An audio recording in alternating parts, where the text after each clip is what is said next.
Hello again and welcome back to English Today. And this is DVD 22 and the fifth and last DVD of your advanced level and the series. And in this DVD, you will see another 2 episodes of our story, That's Life, followed by some more special TV programs. This time, our sports expert will be talking about Wimbledon. And then our culinary experts will be talking about wine tasting. Then, in the grammar section, we'll study some more useful phrases for when you're socializing and other ways of expressing probability using likely and unlikely. All right? So enjoy your viewing.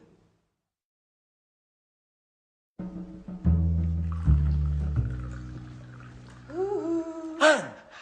Hi. I'm so happy you have accepted my invitation. What a strange voice you have. I almost wouldn't have recognized you. It's the thrill. You can't imagine how I've longed for this moment. Oh, really? You don't say. To be truthful, I'm rather emotional myself. Oh, I'm glad you feel that way. Slow down, boy. I really don't want to wake the others. Oh, the others? Never mind. Who cares if they find out? Actually, I'd rather they didn't. You know how I am. I'm shy and reserved. Oh, what a pity. I know.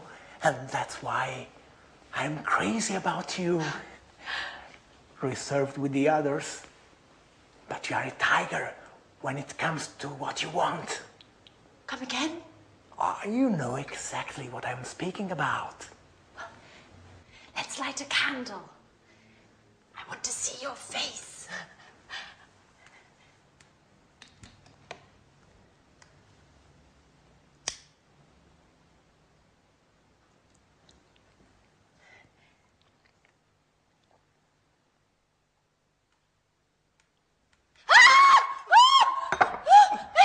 What are you doing here? Anne, it's me. Don't worry. Our date, you don't remember. Oh, you are a little nervous. Come here, baby. Oh, let go of me. Let go. Don't you dare touch me. Oh, you should be ashamed of yourself.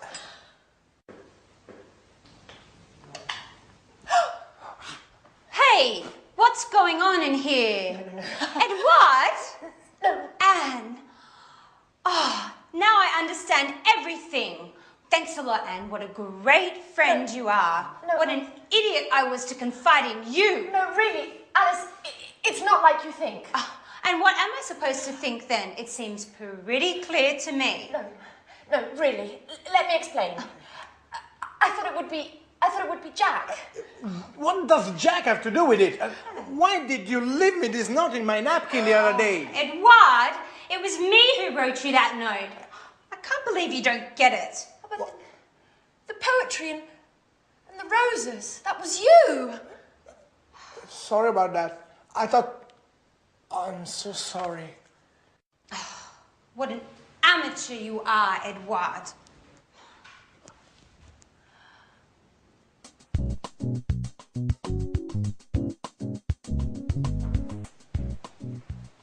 Hey, Anne. Hi. Have you read the paper? There's an article about Peter. Our singer has become famous. No, I haven't read it. To tell you the truth, I'm really not interested. What a pity. It's very interesting. Hey, Alice. Hi, Alice. Take a peek at the paper. There's an article about Peter. Whoopee, glad to hear it. Who cares? Fun you girls are. It's quite the pleasure to hang out with you. Edward, at least you'll be interested. Would you like to read this article about our friend Peter? Actually, I wouldn't, Jack. Would somebody explain what's going on? I have never seen so many long faces. You and your expert advice.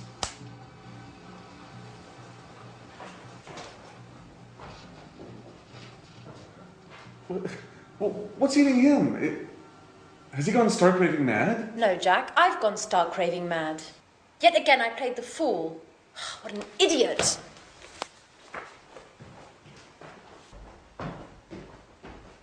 Okay, Alice, at least you'll explain what's going on. I'm in the dark here. It's a long story, Jack. A horrible mess.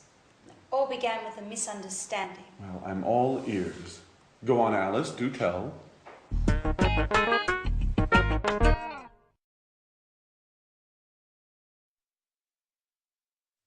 Hello again and welcome back. I want to look at some more socializing language with you because very often you just don't learn that when you study in schools and things like that. And it's very important when you're traveling to be able to socialize and feel confident. What I'm going to do is some of the things are new, some of the things you already know. Now, I'm going to say something to you and I want you to think about how we use these particular phrases. All right, so let's start. Now, if I say to you, never mind, don't worry, never mind, don't worry, when do we use that? Yeah, it's often in a situation where, for example, you disturb somebody, you say, oh, I'm terribly sorry, because you pour red wine on their trousers or something like that.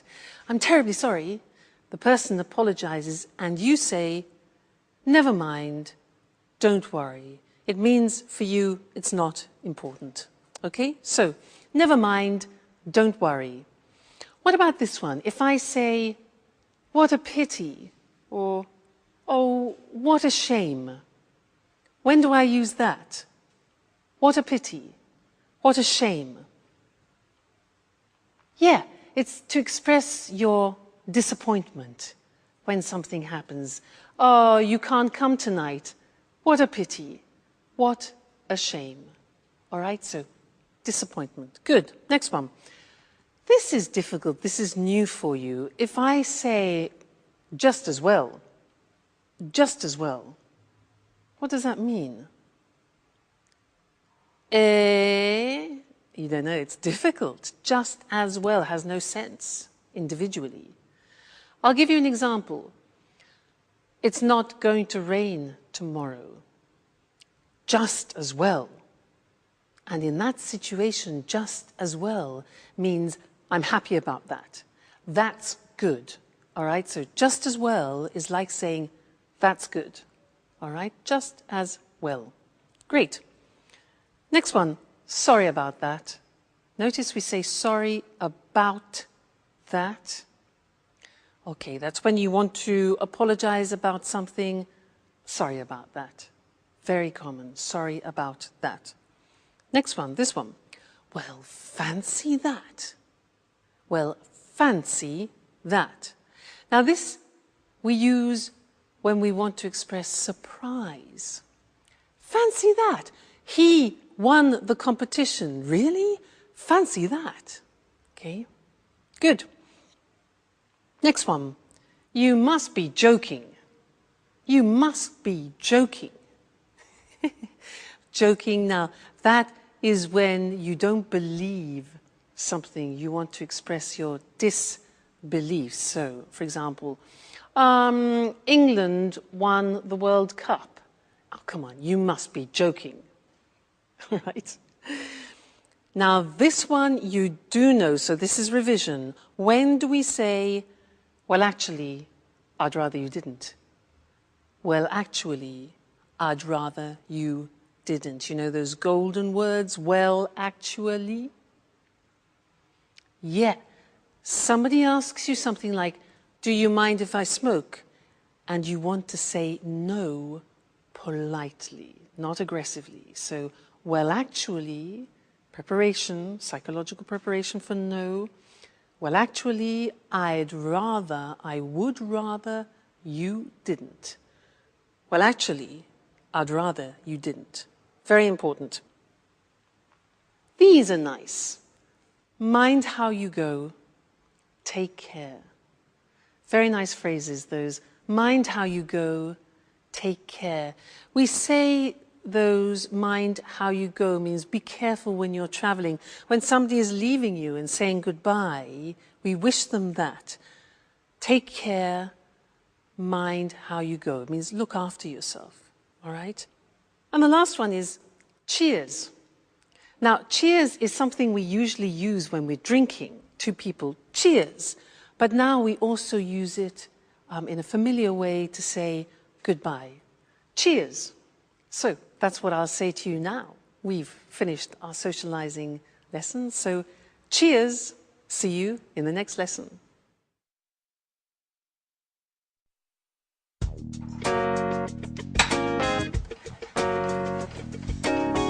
Hi, Anne. Have you got a minute? Hi, Jack. I'd like to have a word. You've probably already heard the sordid story. Yes. Listen, Anne. No, I want you to listen, Jack. You've probably had a good laugh on my behalf. Now, that said, I prefer no further comments on the story. It is not my intention to make fun of you, Anne. Although I must admit that the whole misunderstanding was rather amusing. Great. Now, pretty please, let's not talk about it anymore. Well, I would like to have a word about it. What I'm about to say is sure to surprise you. Nothing's bound to surprise me anymore, Jack. Anyway, listen. Don't worry. You don't have to explain. I know how things are. I know that you like me, but just as a friend. A friend that, listen, well, Anne. maybe if we'd met at some other time... Anne, excuse me. Things would have gone differently, and then, well, perhaps... Oh, blah, blah, blah, blah, blah, blah, blah. Anne, can I speak for 1 minute, please? Yes. Certainly, Jack. Thank you. Go right ahead. Now, you know how I suffered about Sharon. And well, after her, I didn't think I'd ever feel anything about another woman. But then you came back from your holiday and I started to feel better. I didn't think about Sharon so much. What are you getting at, Jack? And it was because of you that I managed to forget about Sharon. Well, that's what friends are for, n'est-ce pas? You really don't get it, do you? Get what, Jack? Anne, I'm trying to tell you that I'm in love with you. I didn't want to believe it at first. I thought I was attracted to you because I felt so alone in the world. But then this feeling grew, and when Alice told me about Edward, I realized it should have been me to bring you those flowers. Jack, if this is some kind of a joke, it's not very amusing. No, it's the truth, I swear. We were made for each other.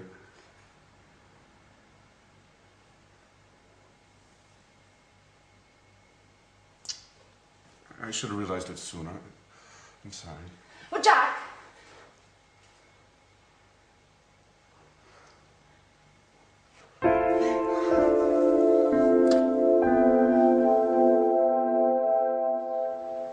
So, Edward, are you going to explain why you called us all here today? What's so urgent? Well, listen. Something marvelous has happened, to say the least. I must say I'm a little unsure about what you term marvelous. Oh, let's put aside our differences, Alice. We should all be happy today. Oh, just a moment. Yep. Oh, great. Great. Don't worry. They are certain to accept. I've already spoken with the group. Yeah. They are bound to be here any moment. Yeah. We'll be sure to get the details later. Bye-bye. Edward, do you plan on telling us what's going on? Well, you all remember that I was in touch with the producer to propose what I've filmed with you in this house. Yes, and? He ate it up. He loved you all. The house, your daily gossip, your relationships. Oh, great. They have already arrived. Excuse me for a moment. I'll get it. Who's arrived? Who? Come in. This way. Edward, what's going on? who are these people? Hold on now, Mr. Martin, the producer, has accepted my proposal. We are going to make some TV shows here, and you all are going to be the stars. You are bound to become famous. And I've already come up with the title, At Home with Anne. What do you think? Oh my God.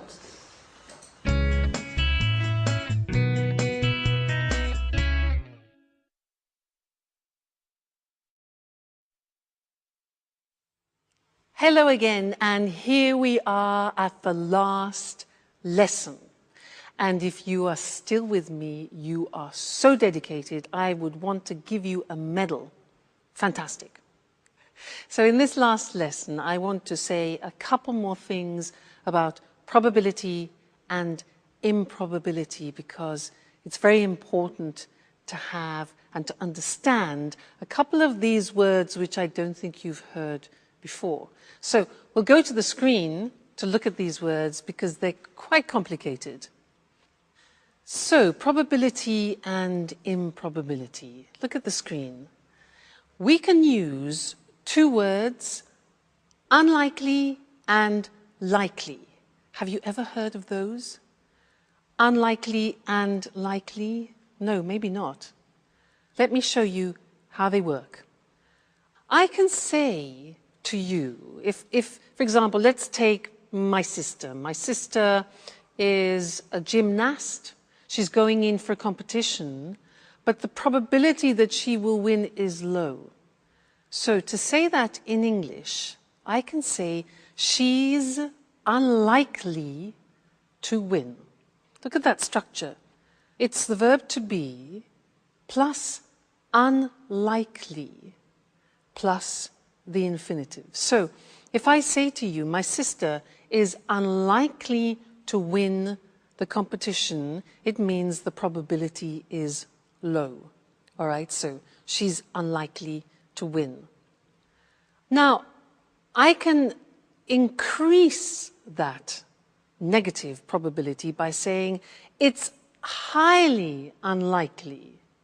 For example, the weather. Let's say the weather.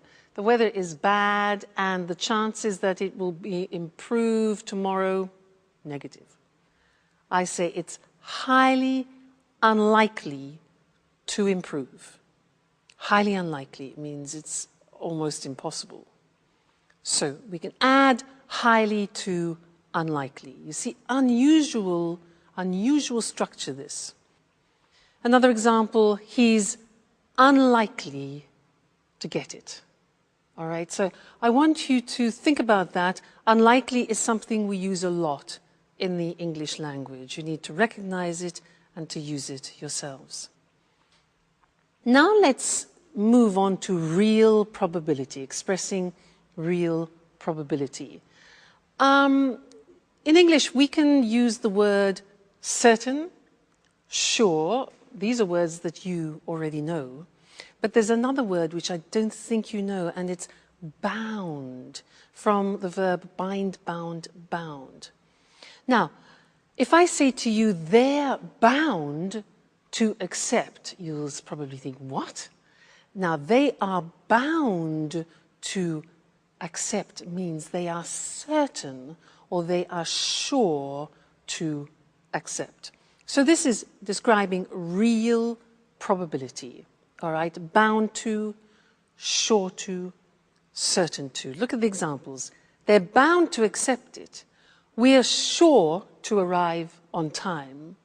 It's certain to work. Now let's take some examples and put them in sentences. I say to you, China will become a major world power. Now, what do you think about the probability of that? Well, high, yeah? So we could say China is highly likely, this is the positive form, highly likely to become a major world power. Another situation, what about this? In our lifetimes, a woman will become Pope. How about that? Right. We would say it's highly unlikely that a woman will become Pope. All right, highly unlikely. Another example, the world's climate will continue to change. I think that's obvious, yeah? So we could say the world's climate is bound to continue, is sure to continue to change if we keep behaving like this. And one more. You'll learn English if you follow this course. That's for sure. So we would say, you're sure, you're bound to learn English if you follow this course. All right, so different ways for you to express probability, strong probability, less strong probability. Fantastic. Well, what can I say to you? You have been wonderful. You've studied hard, followed all the lessons. All I can say is keep practicing. Go to England, go to America, go to Canada, go on a holiday, speak to tourists, speak to friends, do courses, keep reading. It's important. You know, English is an important language. Today, it's not possible to work or live without it. So thank you for being such great students. And who knows, maybe you and I will bump into each other in a street in London. Well, I hope so. So take care. Look after yourselves, and good luck with your English, okay? Bye, and thanks again.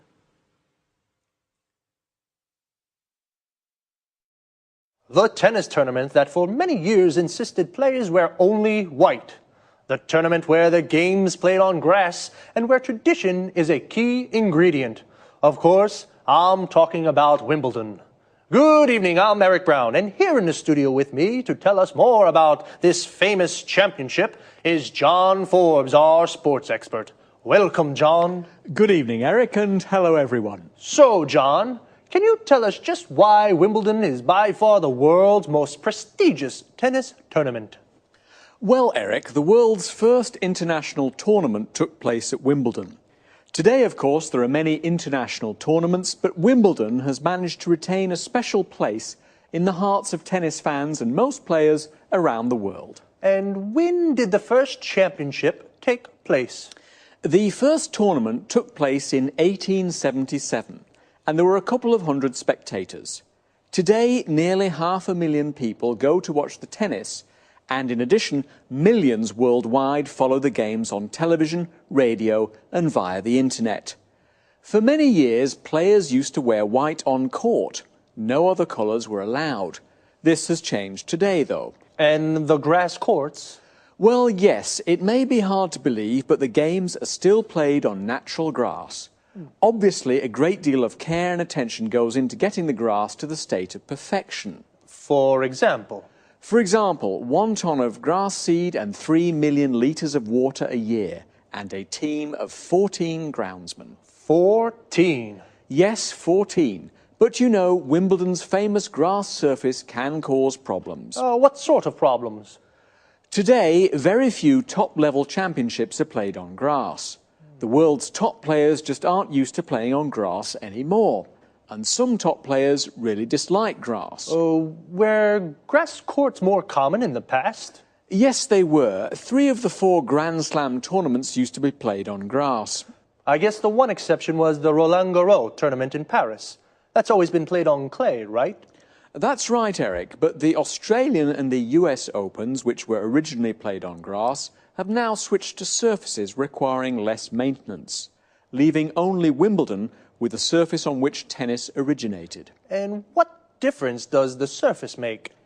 Actually, it makes a big difference, Eric. On grass courts, for example, serves can be very, very fast, over 210 kilometres per hour, and the ball tends to bounce lower than on other surfaces, giving attacking players an advantage. And the alternatives? One alternative is the clay surface of the courts of Roland Garros in Paris.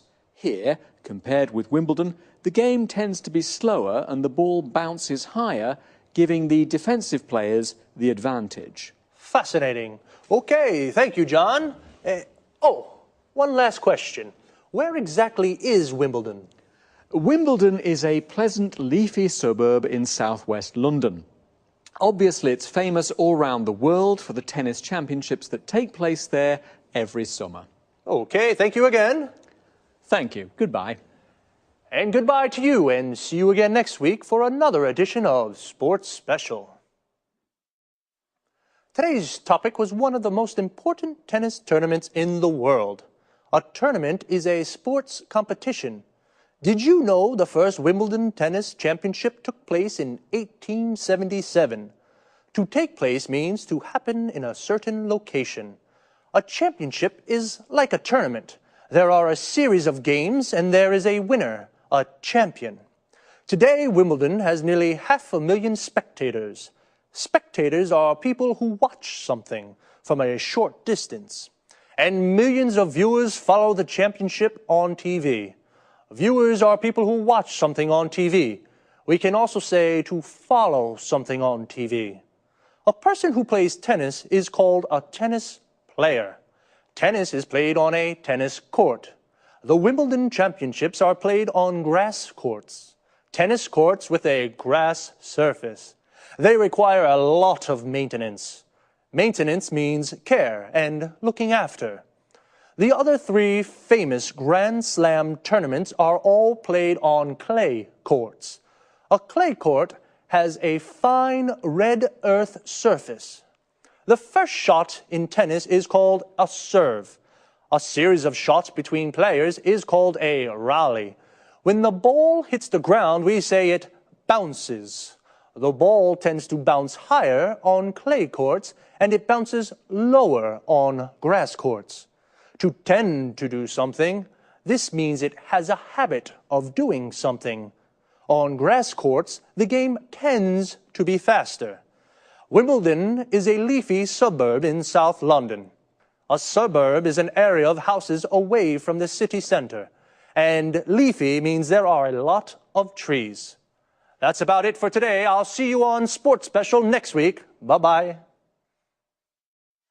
Welcome to all our viewers.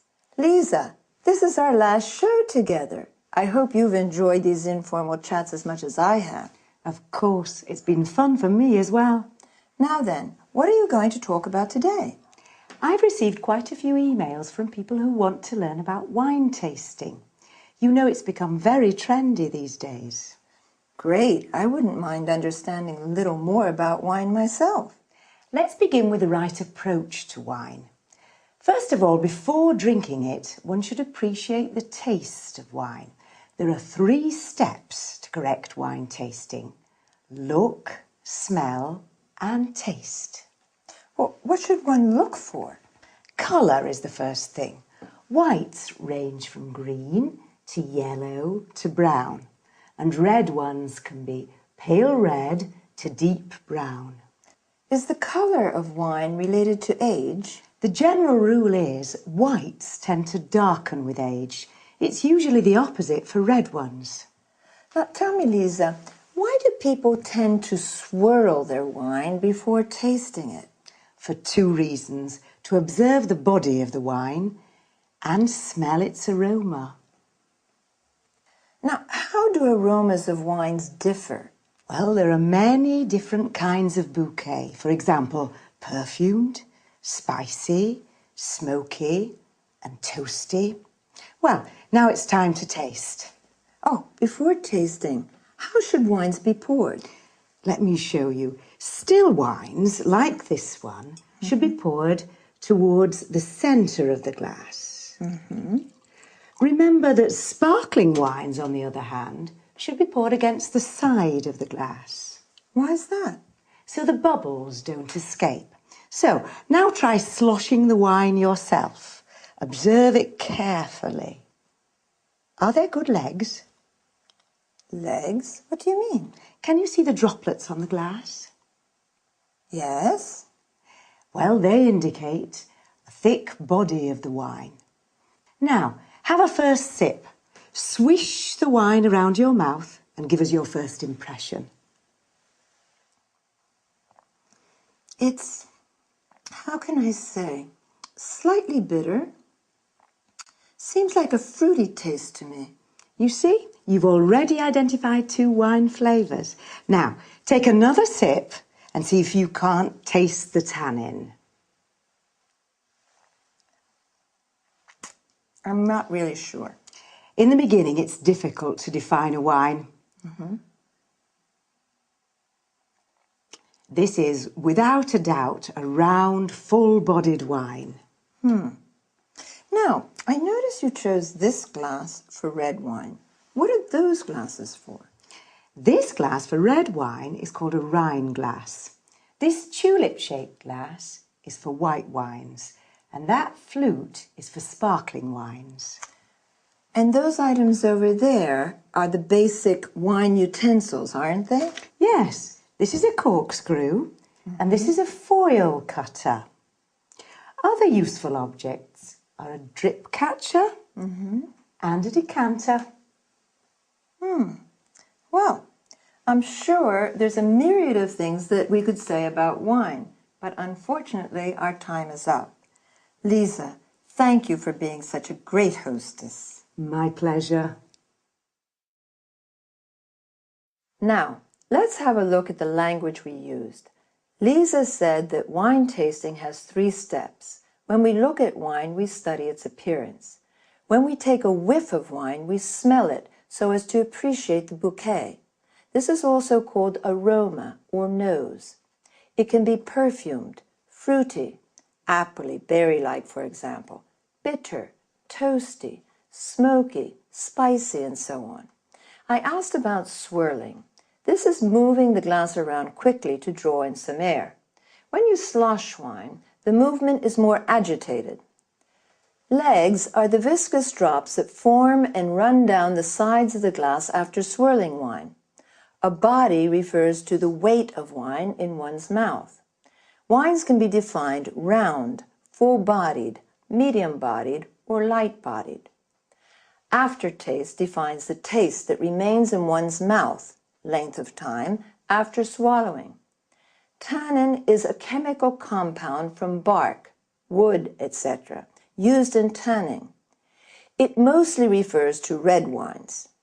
Then Lisa describes the different method in pouring still wines, wines without bubbles, or sparkling wines, wines with bubbles. Now, a quick look at wine utensils. A corkscrew is what we use for pulling corks out of bottles. A drip catcher will avoid drops falling on the tablecloth. To let wines breathe, we use a decanter. Thank you very much for your attention. Goodbye.